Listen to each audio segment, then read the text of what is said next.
So this is you. Then comes the world. The world consists of manifestation of Brahman. Now the Vedanta uses two terms. Atman to mean that life spark in each one of us individually, and Brahman, which refers to the same power universally, the substratum of the universe, the world. So the world consists of inert objects and living beings. The famous term Sat, Chit, Ananda. Sat, existence of inert objects. Chit, living beings in the waking and dream state of consciousness.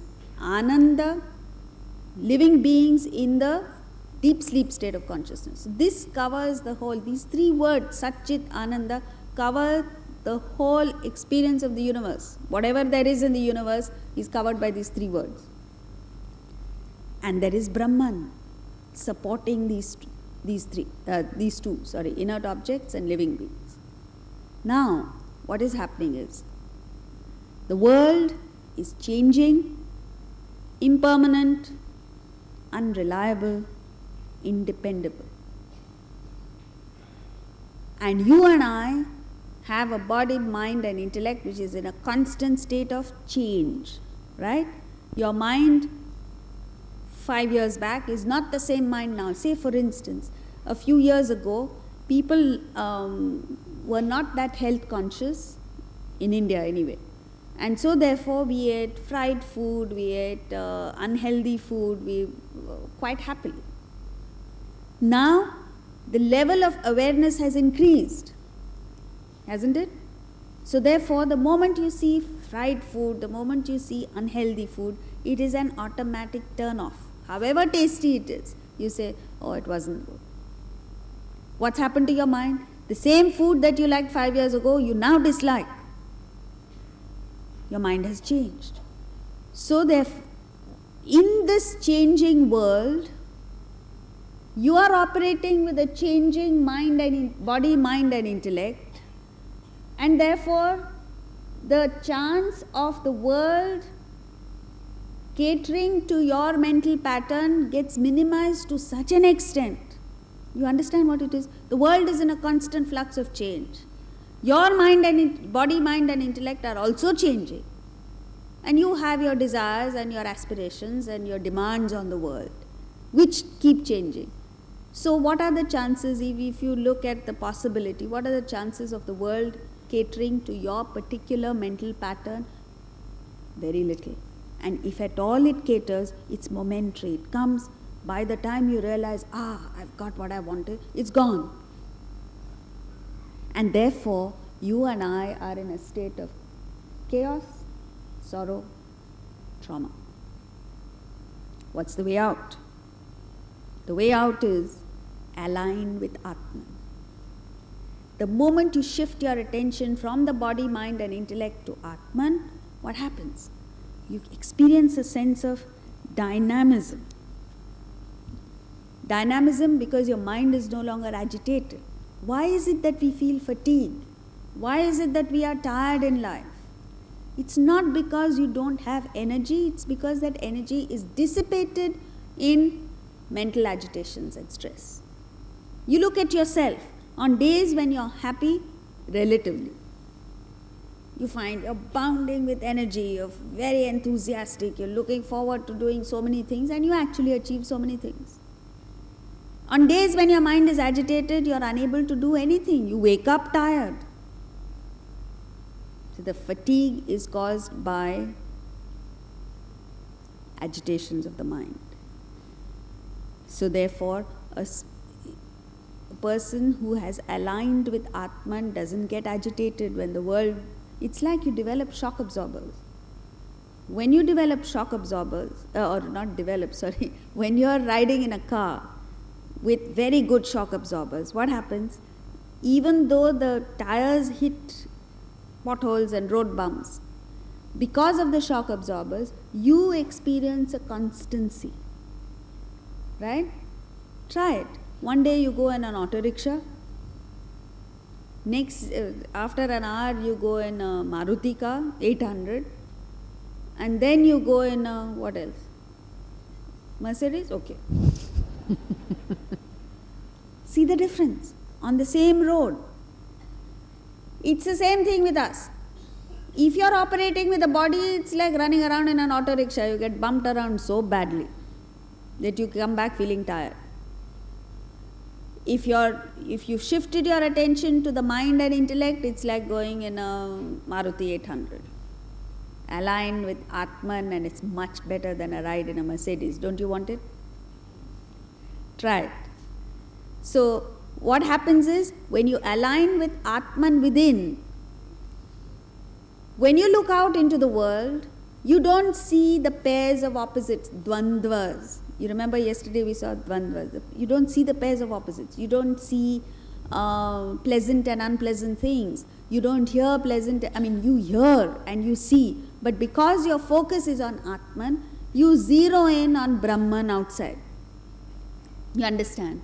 That which enables me to see, hear, speak, is that mighty Atman, which is the same power that is sustaining the universe. And so therefore, you are in a constant state of tranquility in and through the fluctuations that are going on in the world, and you enjoy the fluctuations. Whereas earlier, when you're in an auto rickshaw, the potholes affected you. When you're riding in a Mercedes, you tell the driver to go over the pothole so that you experience the joy of the ride. Similarly, when you align with Atman, you are not afraid to meet with life's challenges. One of the things that Vedanta does to you is it makes you fearless. Prahlada was fearless because he had aligned with Vishnu. Vishnu, Atman.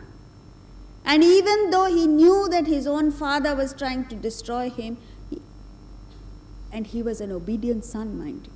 There is not one instance in his life when he disobeyed the father.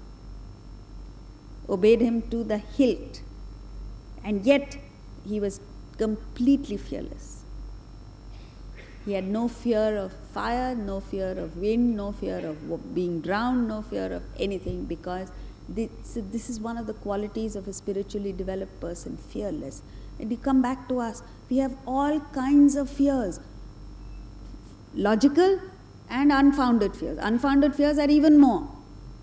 Sitting here, you'll say, oh, what happens if the ceiling falls down?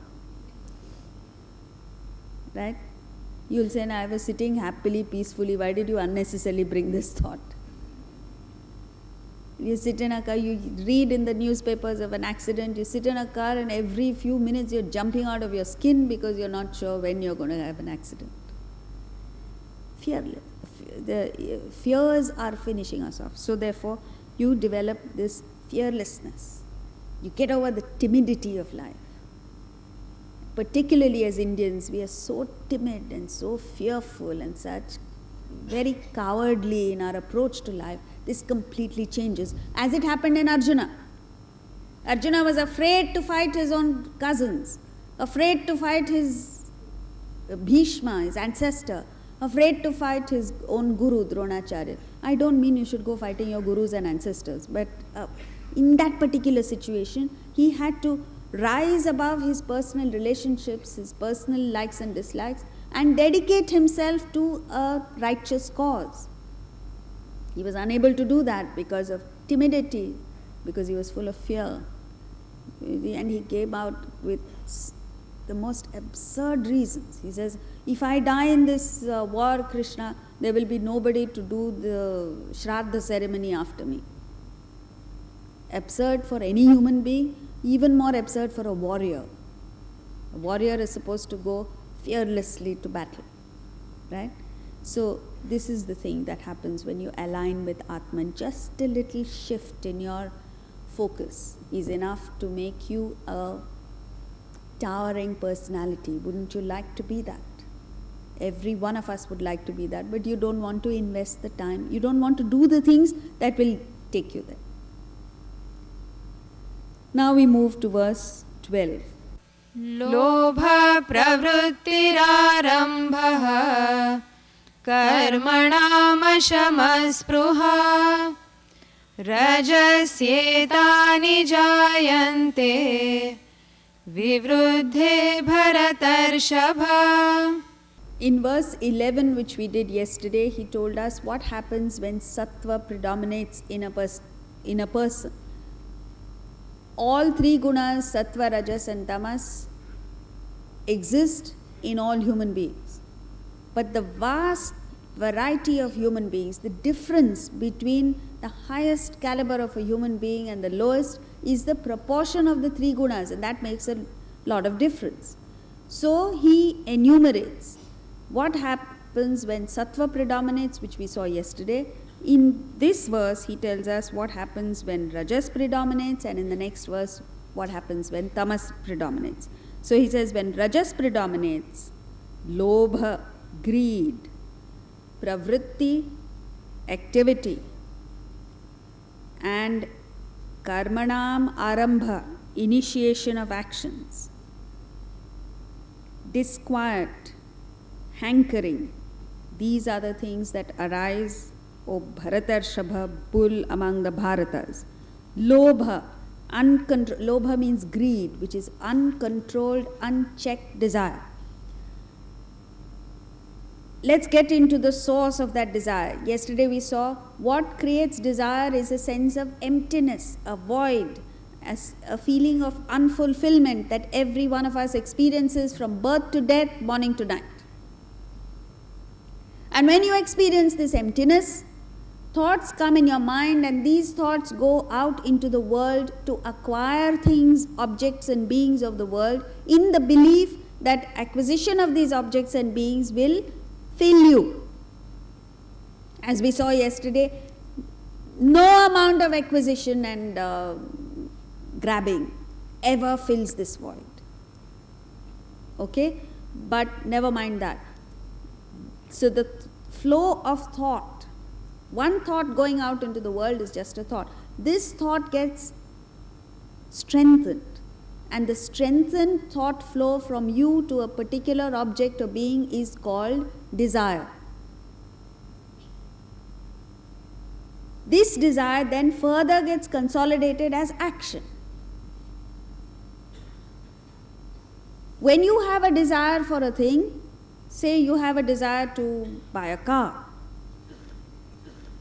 or you have desire to eat chocolate, or whatever it is. You have a desire to eat chocolate, you fulfill that desire, or you have a desire to acquire a lot of money, you earn a lot of money. Is that the end of it? No. When the desire gets fulfilled, that leads to greed, lobha. So lobha is a modification of desire. And this manifests as bargaining. Wherever you go, whatever you do, you ask for, okay, what is the price of this? And then you say, isn't there a discount? You bargain. Everywhere you go, there's this bargaining. Earlier it was called bargaining, now it's called negotiating. Refined word, correct. But the principle is the same. Negotiating. And even high-flying corporate executives say, oh, you have to develop your negotiating skills. And whole day seminars are conducted on negotiating skills, which is nothing but greed. I'm not suggesting you should not negotiate. Negotiate, but not with the feeling that, oh, let me strike a bargain, a better bargain. There are people who go to, say, you want to sell your car, and you go to a dealer, you find a customer, and you have assessed that the car is worth, say, 1.5 lakhs. And the dealer gets you a buyer who likes your car so much that he's willing to give you 1,70,000. You don't clinch the deal. You come back home and say, oh, maybe I should bargain for a little more. At the end of it, you lose the customer because he says, I don't want it. And this is what happens, this bargaining. You're never satisfied. You always want more. There are some people, there's a young girl in Delhi who has everything going for her. She's fairly good looking, very talented, very intelligent, this, that and the other, and still unmarried at 28. So what's the problem? Whoever she meets, however good he is, she says, oh, maybe I can find someone better. And then she's reached a stage where you see the moment you hit 30, then you reach a stage where nobody wants to marry you. So that's the thing. There's greed, lobha. Then pravritti, incessant activity. You can't sit still. I don't know whether you know people who are so full of desire, so restless, that they have to be acting all the time. By the time they finish one action, oh, what else to do now?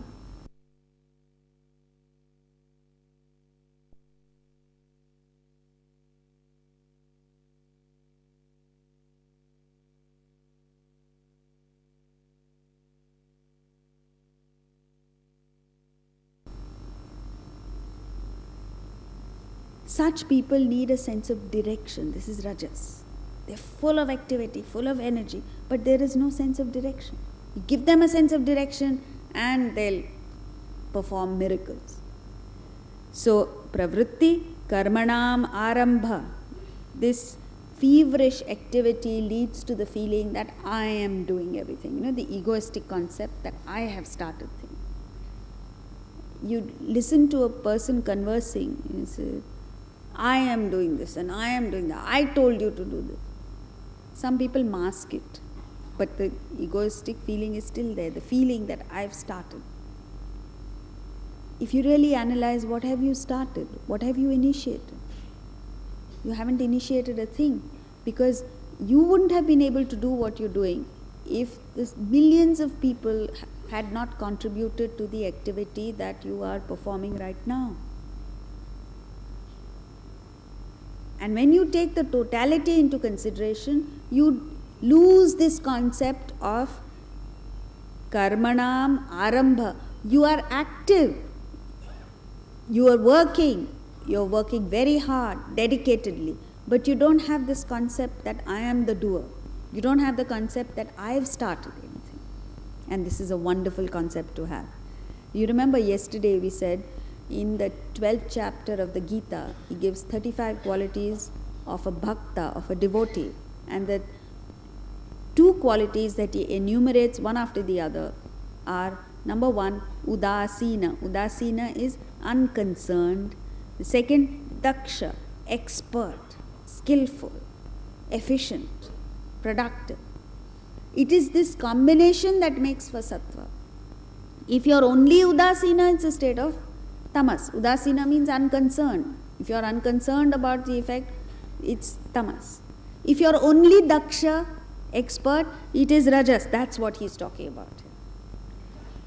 But the combination of udasina and daksha is what makes for brilliance.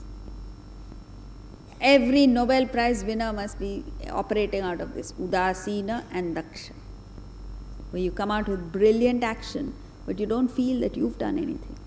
And it is really true. At the best moments of your life, when you come out with magnificent work, that magnificence pours out of you, flows out of you, when you have lost the concept of your individuality and your personality, and you've aligned yourself with something higher. Take anyone, take a sports person. Sehwag, at his best. You ask him, he says, I don't know, I really didn't think. It just flows. An outstanding music concert.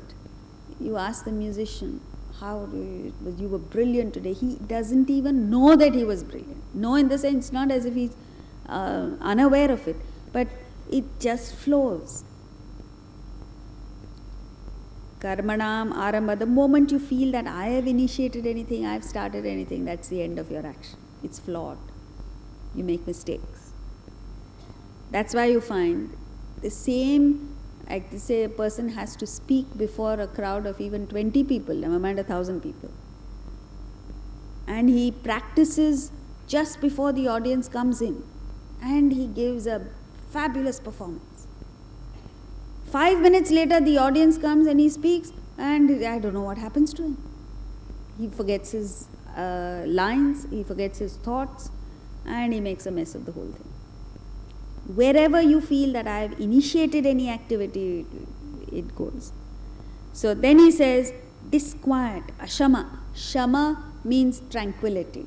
Ashama is constant disquiet, constantly agitated because there are too many unfulfilled desires in you. See, if you see where your mind goes, physically you're here, but in 5 minutes your mind has taken a chakkar of the whole universe and come back. Right? You might say, how do I know? Because you get this glazed look in your eyes. And when one person has a glazed look, you know that person's out. So you shift your attention to someone who's listening, who's cued in. And continue for a few more minutes, and then that person also goes. So that's why you keep moving, because you can't talk to the wall or chairs. You have to talk to someone who's listening. That's what this restlessness, this constant state of disturbance, and this is what leads to a lot of problems. Ashama. Spruha, longing for what you don't have. There will always be something that you don't have in life. And if your focus is on what you don't have, it's one constant, painful experience in life. Longing, craving, wanting, desires constantly gushing in the mind, and all of it together leads to what is known as vega. Vega is destructive. It's like a river in spate. It completely destroys everything. So then he says, Bharatarshava. Oh, Bharatarshava means descendant of this great lineage of Bharatas. And when he's addressing Arjuna, he's addressing all of us. So this ethereal beauty, this subtlety which you have to rekindle it in our hearts and souls, and then you experience something that is completely different. Out of sattva, we can forge a new way of development, economic and otherwise, economic, political, social development, without the negative effects of rajasic development. You don't have to compete with others. You don't have to put down others. You can develop yourself and take everyone else along with you. That's the sattvic way of looking at it. Verse 13. Aprakasho pravrittischa pramado moha evacha tamasyetani jayante vivruddhe kuru nandana. When tamas predominates, darkness, aprakasha, darkness. Prakasha is light, aprakasha, darkness.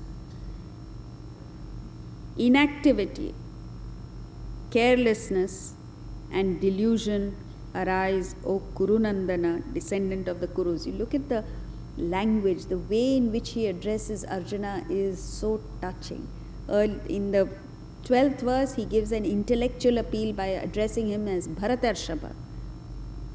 In this verse, there is a loving, affectionate touch to it by when he says Kurunandana, or descendant of the Kurus. So what is he saying here? When tamas predominates, there is ignorance. The mind gets totally clouded. There is no concept of anything higher beyond the world. In fact, there is no concept of anything beyond myself. That is tamas. Total, extreme selfishness.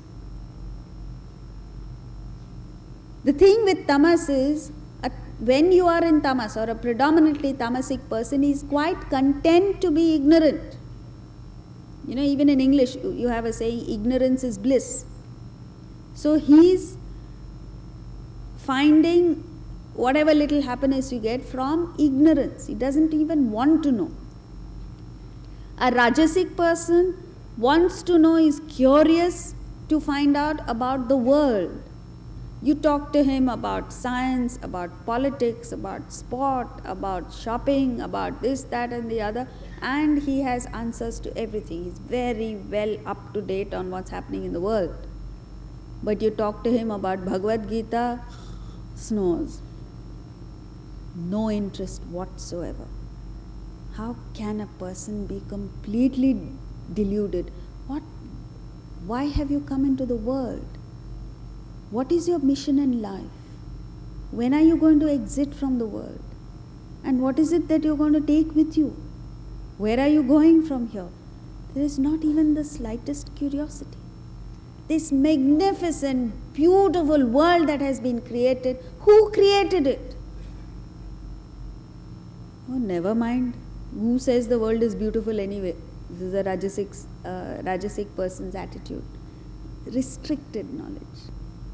A sattvic individual is one who feels restless about the fact that he doesn't know so many things. Tennyson said, and mind you, Tennyson was not like us, he was a brilliant person. He says, what is knowledge? He says, knowledge is like the horizon. The closer you get to it, the further it recedes. So every brilliant, knowledgeable person was acutely aware of the fact that his knowledge was limited and there is this vast arena beyond what he knew that needs to be known. So a sattvic individual is restless to know. He's not content with finite joys. He wants to get to something beyond. And that's a fabulous state to be in. A tamasic person sees everything topsy-turvy because of his ignorance. Apravritti, inert, inactive, lazy, indolent, disinclined to activity. Even if you suggest activity, he reacts. The only time he reacts is